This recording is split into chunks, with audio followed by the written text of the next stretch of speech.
ini saya bersyukur bisa diterima oleh Dewan Masjid Indonesia Jakarta. Kebetulan tadi semua ketua dari Jakarta Barat, Utara, Timur, Selatan, Tengah juga hadir. Kita berdiskusi itu hal-hal yang tentunya untuk kebaikan umat. Dan saya juga menyampaikan apa program yang sudah baik yang dilakukan oleh para gubernur sebelumnya yang menyangkut umat, misalnya tentang BOTI, guru ngaji, ketua Dewan Masjid, dan sebagainya harus dipertahankan dan diperbaiki. Memang ada penurunan dan mereka juga mengeluhkan di Jakarta ini kurang lebih ada 4.600 masjid. Tidak semuanya mendapatkan BOTI dan tidak semuanya juga mendapatkan fasilitas yang seperti yang diinginkan. Apalagi sekarang ini ternyata sudah ada 8.000 musola yang juga menjadi bagian tanggung jawab DMI Jakarta. Sehingga demikian dalam diskusi tadi, yang paling utama bagaimana siapapun nanti yang akan menjadi gubernur itu akan memberi manfaat bagi umat.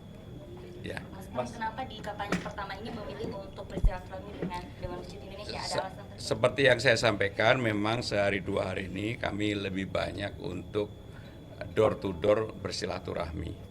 Ya memang harus kita gabung, kita kombinasikan selain bersilaturahmi, memperkuat energi kami sendiri. Tentunya juga sebenarnya permintaan untuk deklarasi itu banyak banget, termasuk kampanye di lapangan, pasar murah, dan macam-macam sudah dipersiapkan. Jadwalnya hari ini saya lebih konsentrasi untuk melakukan pembenahan di internal tim kampanye. Kemudian setelah siang ini kami mulai keliling. Tapi Mas Pram, kalau dari kemarin kita mengikuti agenda Mas Pram bertemu dengan Kiai dan hari ini juga bertemu dengan DMI, apakah yang sering Mas Pram utarakan adalah melanjutkan program-program yang sebelumnya seperti BOTI, pembebasan PBB dari Mas Pram sendiri sebenarnya apakah ada ini? Oh banyak banget. Kan harus, yang kemudian akan diterapkan? Kan message-nya harus jelas dulu bahwa untuk menyelesaikan Jakarta ini nggak bisa misalnya calon gubernur atau gubernur yang terpilih itu tiba-tiba berpikir tentang dirinya. Kalau itu dilakukan malah jadi beban bagi masyarakat. Yang paling utama bagaimana menyelesaikan masyarakat dulu, baru kemudian gagasan-gagasan besar seperti yang belum pernah ada Jakarta Fund kan jadi gagasan saya, termasuk yang lain-lain. Sehingga dengan demikian nanti dalam 1 minggu ke depan kami akan breakdown masing-masing untuk apa yang harus dilakukan.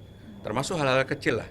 Seperti kemarin saya di Tanah Abang tiba-tiba mereka menyampaikan dulu Jack Linko yang di Tanah Abang sekarang di trayeknya tidak ada. Nah, hal-hal kecil seperti itulah yang kemudian kami pelajari apakah memang diperlukan nggak dan ada manfaatnya untuk mengurangi kemacetan nggak. Jadi yang begitu memang kami lakukan sekarang ini. Tapi yang besar-besar pasti nanti dalam hal itu pasti akan juga kami lakukan. Ada rencana untuk membuat umroh gratis dan sebagainya? Ya itu sudah ada programnya. Hanya memang misalnya untuk masjid yang jumlahnya 4.600 sampai dengan 4.800 tadi, yang dapat itu hanya 3.300-an. Jadi sangat kurang.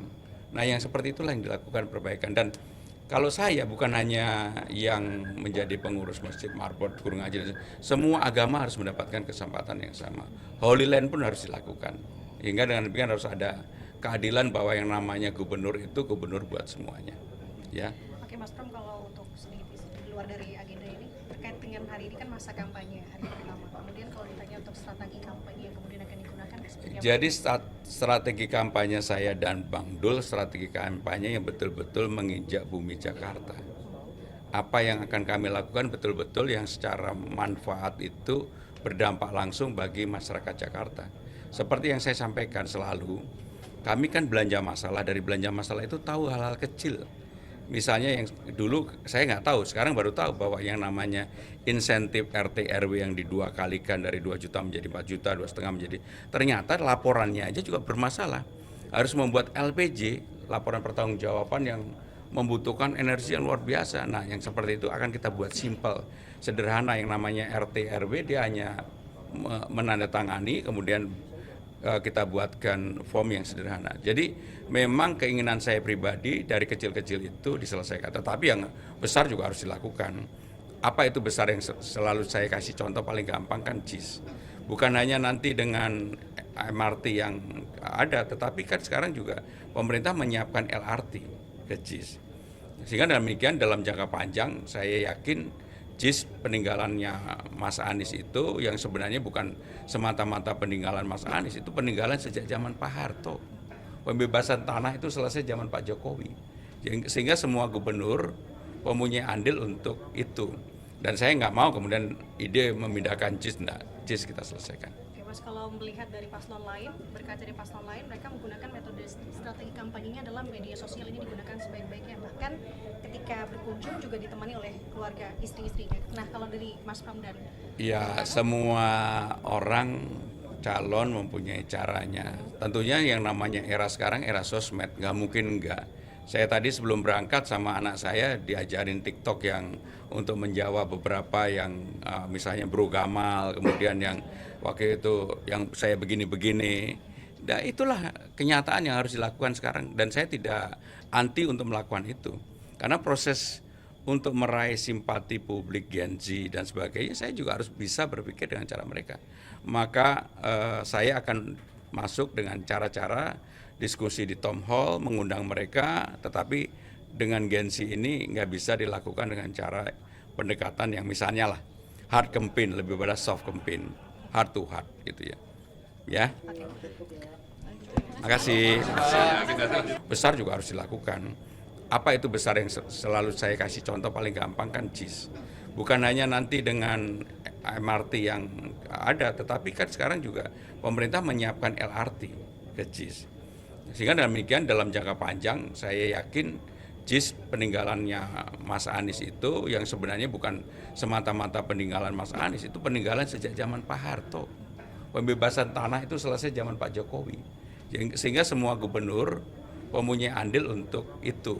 Dan saya nggak mau kemudian ide memindahkan JIS, enggak, JIS kita selesaikan. Oke Mas, kalau melihat dari paslon lain, berkaca dari paslon lain, mereka menggunakan metode strategi kampanyenya adalah media sosial ini digunakan sebaik-baiknya. Bahkan ketika berkunjung juga ditemani oleh keluarga istri-istrinya. Nah kalau dari Mas Pram dan...